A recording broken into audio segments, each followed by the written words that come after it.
नमस्कार प्यारे साथियों, आज की जो हमारी वीडियो रहेगी वह रहेगी चित्तौड़गढ़ दुर्ग के बारे में।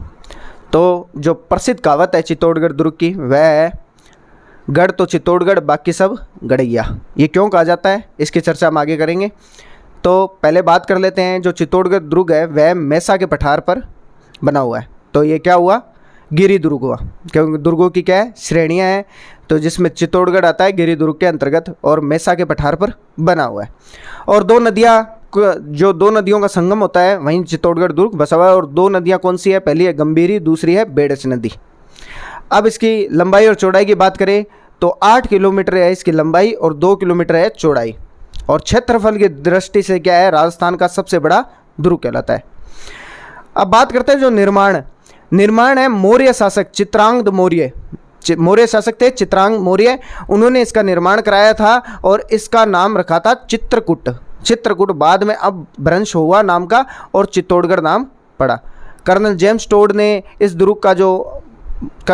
टोड के अनुसार बताया गया है कि जो इस दुर्ग का जो अंतिम शासक था वो था मान मौर्य था, जिसे हराया था काल भोज या कहते हैं बप्पा रावल ने 734 ईस्वी में हराकर इसे क्या है, जीत लिया। किसने, बप्पा रावल ने, काल भोज ने।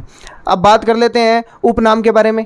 उपनाम जो चित्तौड़गढ़ दुर्ग है वह दुर्गों का सिरमौर कहा जाता है, राजस्थान का दक्षिणी पूर्वी द्वार कहा जाता है, क्योंकि दक्षिणी पूर्वी से जो भी आक्रमणकारी आते हैं राजस्थान में हमला करने के लिए पहले चित्तौड़गढ़ दुर्ग को उन्हें जीतना पड़ेगा, फिर ही क्या है राजस्थान में प्रवेश किया जा सकता है। दक्षिणी पूर्वी द्वार कहा जाता है। फिर है मालवा का प्रवेश द्वार।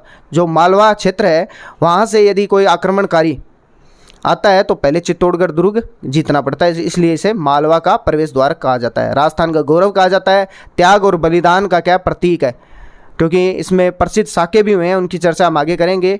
3 प्रसिद्ध साके हुए हैं, उनकी भी हम चर्चा करेंगे, इसलिए इसे त्याग और बलिदान की क्या है, प्रतीक कहा जाता है, संज्ञा दी जाती है।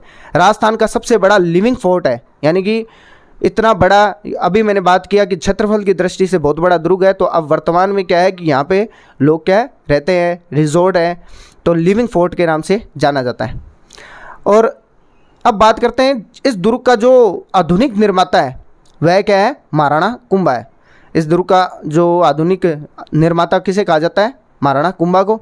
आगे तो हमने बात की चित्तौड़गढ़ दुर्ग के आधुनिक निर्माता किन्हें कहा जाता है, महाराणा कुंभा को। क्यों कहा जाता है, अब इसलिए कहा जाता है क्योंकि इन्होंने क्या है, यहाँ पर मंदिरों का निर्माण भी कराया और आगे जो महल हैं उनका निर्माण भी कराया। तो पहले बात कर लेते हैं जो दुर्ग के अंदर मंदिर बने हुए हैं, कौन कौन से मंदिर बने हुए हैं। पहला है मीरा मंदिर जी, अन्य नाम क्या है, कृष्ण मंदिर भी कहा जाता है।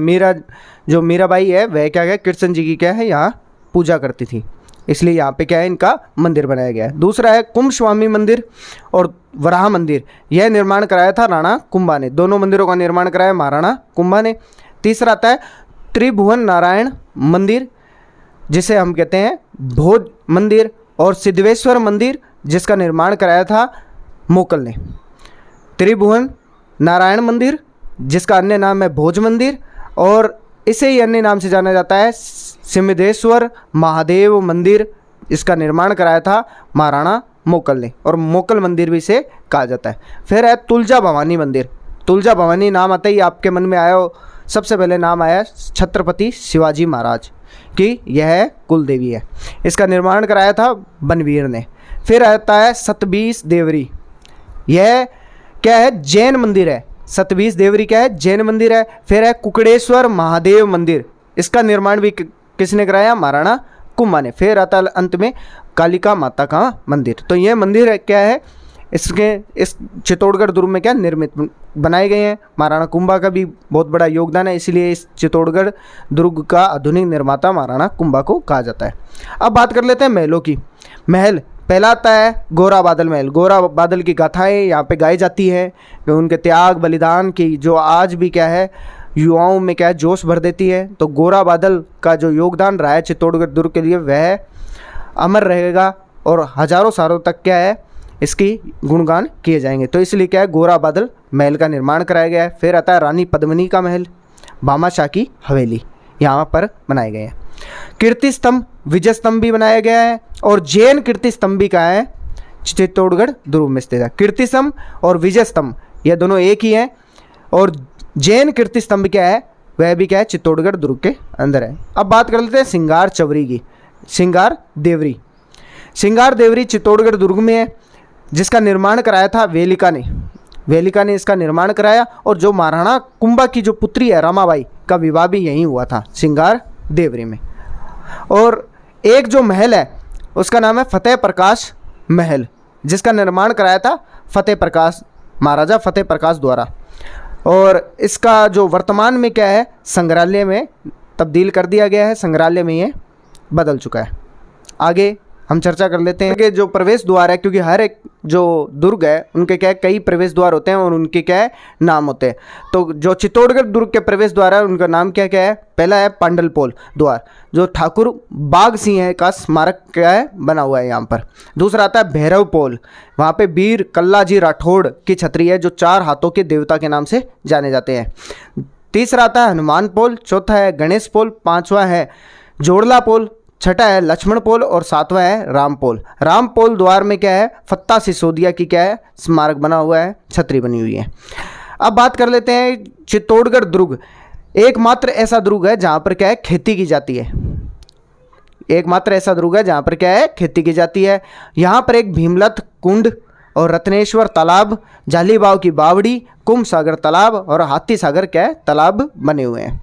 कभी आप जाएँ चित्तौड़गढ़ तो देख के आएँ, इनके क्या है, एक अद्भुत नज़ारा देखने को मिलता है।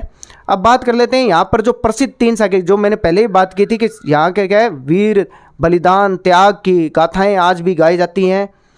तो ये किस लिए गाई जाती है, ये क्या है, प्रथम यहाँ पर क्या है, 3 शाखे हुए हैं, जिनमें क्या है, हमारे राजा महाराजाओं ने क्या है, पूरी क्या है, उनके साथ लड़ाई लड़ी और अपने आप को देश के लिए बलिदान कर दिया। तो पहला शाखा आता है, जो प्रथम शाखा था वह था 1303 का, जो प्रसिद्ध शाखा है पद्मावती पर, तो वह क्या है, रानी पद्मावती पर संबंधित है।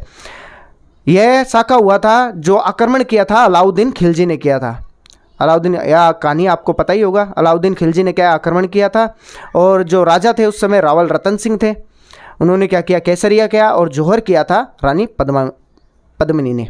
और इसका नाम जो अलाउद्दीन खिलजी ने दुर्ग को जीतकर इसका नाम खिजराबाद रख दिया। दूसरा शाखा हुआ था 1535 में, गुजरात के शासक बहादुर शाह ने क्या किया, हमला किया, और केसरिया किया था बाघ सिंह ने, और जो जौहर किया था कर्मावती ने।